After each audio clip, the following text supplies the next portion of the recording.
ورفعت عيني للسماء أرى بها Dia nggak bisa lagi bawa dalil, nggak bisa dia. Udah ditantang-tantangin tuh sama orang-orang, berani nggak debat dengan Kiai Iman? Melempem baik. Yang suruh di depan itu orang-orang kayak Kori itu yang macam-macam. Kalau ada acara begini bikin kerusuhan, paling begitu doang, lama-lama ditangkap polisi juga tuh orang begitu. Lama-lama ditangkap polisi. Kenapa? Karena dia mengganggu acara orang lain. Pengajian itu dilindungi undang-undang, dia ganggu. Kalau polisi kesel itu bisa ditangkap itu Pak Kori itu. Orang lagi ngaji Gus Abbas kemarin disuruh pulang, dilempar-lemparin. Itu kalau polisi sudah kesel orang-orang begitu, ditangkepin karena sudah melanggar undang-undang Indonesia. Yang menyebut nama raja Pajajaran terakhir, namanya Prasasti Batu Tulis. Kalingga di Batang Pekalongan ada prasastinya yang menyebut namanya. Keraton Surakarta, Keraton Kasunanan, Keraton Yogyakarta, nggak ada bukti sejaman pun masih wujud peninggalan arkeologisnya, budayanya, dan orang-orangnya masih bisa kita lihat. Apalagi semua apa yang ada di Keraton Jogja, Kasunanan, Pakualaman, Surakarta, Hadiningrat, semuanya dicatat semua. Nasab yang mau masuk nyangkok ke Yogyakarta nggak bisa karena ada kekancingannya. Begitu juga ada Balawi mau masuk menjadi cucu daripada Hamengkubuwono II, nggak bisa. Ada yang ngaku Balawi cucunya Hamengkubuwono, katanya punya istri, anaknya Hamengkubuwono, punya mertua Hamengkubuwono, dan lain sebagainya. Kemudian kuburannya, kuburan Panglima Perang daripada Yogyakarta, dirubah namanya jadi Balawi. Kanjeng Raden Tumenggung Sumodiningrat adanya di Bantul Pleret.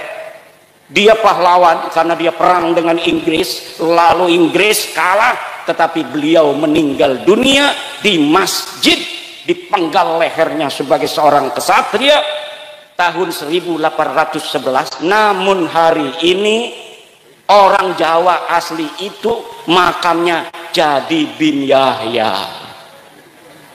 Bu, kira-kira dolim gak tuh orang yang ganti-ganti tuh? Bu, dolim gak? Jawab. Jahat apa tidak? Jahat apa tidak? Kalau jahat, kenapa nggak didiamkan? Dulu nggak ada yang berani. Bahkan yang bangun aja itu Pemkot, pemerintah kota Semarang yang ikut membiayai. Bahkan yang sekarang pengurus PWI, banyak yang dulunya ikut-ikut bikin makam-makam palsu. Mana tuh kemarin tuh? Biayi saya Kibin Tobat ya. Dulu saya yang nancepin itu salah satu makam, misalnya saya yang nancepin. Duraka kalau nggak masuk PWI itu. Kalau masuk PWI, duraka-duraka masa lalunya itu diobati oleh pahala-pahala memperjuangkan untuk saudaranya terbebas dari penjajahan spiritual dan perbudakan. Bu, orang ngaku nabi zaman dulu banyak pemalsu nabi. Musailama al-Kadzab ngaku nabi palsu. Pengaku cucu palsu sampai 200 tahun itu di Mesir. Ada orang namanya Maimun al-Qaddah, dia ngaku cucu nabi, kemudian diberantas setelah 200 tahun. Dia jadi ngaku sebagai cucu nabi itu karena orang jadi segan. Yang nggak benar keluarga besar dia dan keturunannya, ada yang minuman, ada yang memperkosa, ada yang sodomi. Kemudian Allah utus di zaman itu seorang yang bernama Salahuddin Al-Ayyubi. Hari ini di Indonesia setelah datang kaum Ba'alwi mengaku sebagai cucu Nabi tahun 1850-an sampai 1943, banyak orang percaya, terutama orang NU, Muhammadiyah tidak percaya, Al-Irsad tidak percaya. Persis tidak percaya, Syarikat Islam tidak percaya, NU percaya. Kenapa NU percaya? Karena di NU memang zaman dulunya kiai-kiainya turunan Nabi semua, turunan wali turunan Nabi. Jadi ketika ada orang ngaku dianggap saudaranya, oh berarti saudara saya ini. Kemudian ternyata lama-lama ngalahin. Lama-lama kiai yang pinter-pinter, kemudian dia yang goblok, kagak bisa baca Fathul Qorib, kagak bisa nasrib, nggak ada yang hafal Quran, nggak ada yang enak ngajinya kalau jadi imam. Kemudian dia merasa lebih mulia daripada kiai-kiai kampung. Katanya, satu Habib yang bodoh, walaupun suka maksiat, walaupun suka berzina, dia lebih mulia dari kiai 70 kiai. Na'udzubillah. Saya masih lihat dari Tulung Agung, seorang Ba'lawi itu kemarin di YouTube, dia bawa-bawa Ibnu Hajar. Kata dia, itu pendapat pribadi Ibnu Hajar, bahwa Ibnu Hajar mengatakan satu Ba'lawi yang bodoh itu lebih baik daripada 70 ulama. Karena apa? Karena kemuliaan Ba'lawi adalah zatnya, sedangkan kemuliaan ulama adalah aradnya, sifatnya. Zat dan sifat lebih mulia mana? Lebih mulia zat, betul. Zat dan sifat lebih mulia zat, karena zat ma la yataghayyar wala yartafi'u an syai'in. Zat mah kalau zatnya hilang ya syai'unnya itu tidak ada. Tetapi kalau arad, syai'un itu zat, aradnya sifatnya hilang, syai'unnya masih ada. Itu lebih mulia zat, betul. Tapi kamu bukan cucu Nabi. Masalahnya itu, kamu cuma ngaku-ngaku cucu Nabi. Kamu tidak mulia. Dalam darahku, dalam tubuhku mengalir darah Rasulullah. Tidak ada. Kamu sudah dijajal darahnya, diperiksa. Darahnya udah diperiksa di laboratorium family 3DNA. Darah kamu darah G. Wong India, wong Kaukasus, Turki, itu kebanyakan itu. Bukan orang Arab. Cucu Nabi itu harus orang Arab. Darahnya cucu Nabi itu yang asli adalah darah Arab, karena Nabi orang Arab. Kalau Arab, kalau keturunan garis laki-laki lurus harus J1. Sedangkan Habib-Habib Ba'lawi ini ngakunya lurus ke Nabi garis laki, tapi darahnya diambil pas sudah terbukti, sudah selesai diperiksanya, hasilnya G semua. 180 orang yang sudah tes DNA, baik di Indonesia maupun yang di Yaman, semuanya gagal sebagai keturunan baginda Nabi besar Muhammad sallallahu alaihi wasallam. Itu secara tes DNA. Secara ilmu nasab, ilmu tarikh, ilmu sejarah, saya sudah meneliti penelitian daqiqan bahwa memang mereka sama sekali tidak ada kaitan dengan baginda Nabi besar Muhammad sallallahu alaihi wasallam. Man huwa badrun, man huwa syamsun, man huwa nurun fawqa nurin, man huwa iksiru wa ghali, man huwa misbahus suduri. Nabiyuna wa maulana Muhammad. Tidak ada kaitan sama sekali dengan Ba'alwi, tidak ada kaitan nasab apa-apa dengan Ba'alwi. Para Habib-Habib yang mengutuk cucunya itu tidak ada, hanya mengaku saja. Lah kalau mengaku, kita aja semua mengaku. Siapa kek? Cucunya Jokowi kek? Siapa aja bisa ngaku, betul apa tidak? Soekarno meninggal 1970, kita ngaku saya cucunya Soekarno, pantes. Wong Soekarno masih punya cucu, paling punya buyut jangga paling kan. Orang yang ngaku cucunya Soekarno, anaknya Mega Puan. Mbak Puan umurnya kayak Kiai Ansori. Jadi Kiai Ansori mengaku cucunya Soekarno, wajar. Dari anak siapa Kiai Ansori? Dari ibu yang tidak diketahui. Ya. Itu bapak-bapak, ibu-ibu. Kenapa dulu katanya kan banyak yang ngomong Kiai-Kiai Kibin tuh, yang Kiai-Kiai Kibin. Kiai mah dulu saya Masari meneng-meneng baik. Ki Hasyim Asy'ari nggak ngomong Ba'lawi batal. Kalau pengakuan itu la yata'allaqu bimanfaatin, itu nggak ada masalah, nggak ada soal. Karena dulu mungkin Ba'alwi yang ditemui Mbah Hasyim itu masih malu-malu, nggak ada yang dawir-dawir minta-minta duit, minta-minta kambing.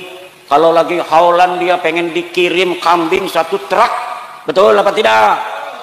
Tadi tuh saya sebelum datang ke sini ada mantan kibin ngomong, kan biasanya kalau haulan itu di sana itu bawanya dari sini 1 truk kambing, dapat nyari-nyari katanya. Panitianya dia dibawa ke sana tuh. Itu mantan kibin tuh. Kadang-kadang untuk masjid sendiri mah susah, betul? Kadang-kadang kiai kita yang sejak kita dalam kandungan sudah mendoakan kita, ketika kita 4 bulan kita panggil kiai, doain kiai. Betul apa tidak? Di sini ada nggak 4 bulanan? 4 bulanan hamil istri kita panggil kiai, suruh ngedoain anak kita yang ada dalam perut. Kemudian ketika 7 bulan kita manggil kiai lagi, suruh ngedoa lagi, diamplopin paling 5.000 10.000.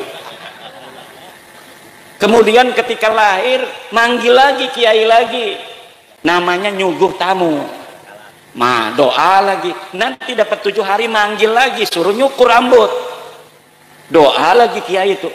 Kemudian sunatan manggil kiai lagi, pas besar dia dikasih rezeki sama Allah, duitnya miliaran, ngasih alfatnya ke Habib. Kibin otaknya ngendi sih aku kibin otak taruh di mana? Terus yang ngajarin kita sholat, yang ngajarin kita wudhu, kiai kampung di musola kecil, di masjid. Kadang dia yang ngajar, kadang dia yang bawa kue, dia yang bikin kopi kiainya tuh. Tapi Masya Allah, sesudah kenal lama Habib, dia lupain guru orang-orang yang telah berjasa dalam hidupnya sejak dalam kandungan. Kadang-kadang dia yang ngomong, ini malam ini ada call-nya Habib, pengajian libur, nggak boleh kalau ada Habib lagi di hall, ada pengajian, itu namanya matanya picak. Betul apa tidak? Ada nggak orang ngomong begitu? Pangkat dia itu apa ngomong begitu? Pangkat dia apa kiai? Bukan. Bisa ngaji Fathul Qorib? Enggak. Suruh nasrif fa'alu fa'alna, enggak bakal bisa. Suruh ngelal qala aslu qawala ala wazni fa'ala, enggak bakal mampu. Suruh menghafal al-qawaid al-fiqhiyah, enggak bakal bisa. Lalu pangkatnya apa? Itu orang dia mau di hall buyutnya dia, kita mau ngaji, tidak boleh pengajian, bahkan jamaahnya suruh hadir ke sana, katanya barokah. Barokah naon ngaji ente apa ente? Barokah apa dapatnya di sananya? Dikasih perukunan sholat? Enggak. Kadang-kadang enggak sholat. Betul apa tidak? Kadang-kadang kumpul sholat, maka agak jangan betul-betul tuh dekat keraton masih ada.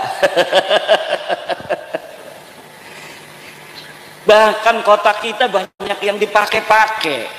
Allah, haul Gresik, haul Solo, haul Malang. Lah emang pangkatnya apa dia? Coba yang dia haul itu, lihat sejarahnya waktu hidupnya. Ada nggak di kitab-kitab Mbah Hasyim yang semasa dengan dia disebutkan? Nggak ada. Banyaknya orang-orang Ba'lawi itu yang dianggap hebat-hebat setelah matinya. Udah 20 tahun mati baru dicatat itu. Kehebatannya semuanya nggak ada bisa dibuktikan oleh orang yang sezaman. Hafal hadis katanya 1 juta hadis, mana buktinya? Lu nggak ada, orangnya udah mati. Mungkin ada nggak kalau dia pakar hadis? Kitabnya mungkin, sanadnya dari siapa? Pernah nggak dia ketemu dengan musnidud dunya? Dari siapa saja dia mendapatkan riwayat hadis? Gurunya berapa ratus? Orang pakar hadis ya gurunya harus ratusan. Nggak ada. Hanya di tulisan-tulisan sekarang di internet ditinggi-tinggikan, pada masa hidupnya bukan siapa-siapa. Makanya saya katakan satu Syekh Nawawi Tenara lebih mulia dari seluruh Ba'lawi yang hidup maupun yang sudah mati. Satu kiai Indonesia, Syekh Nawawi Tenara, lebih mulia dari seluruh Habib di dunia baik yang masih hidup maupun yang sudah wafat. Dengan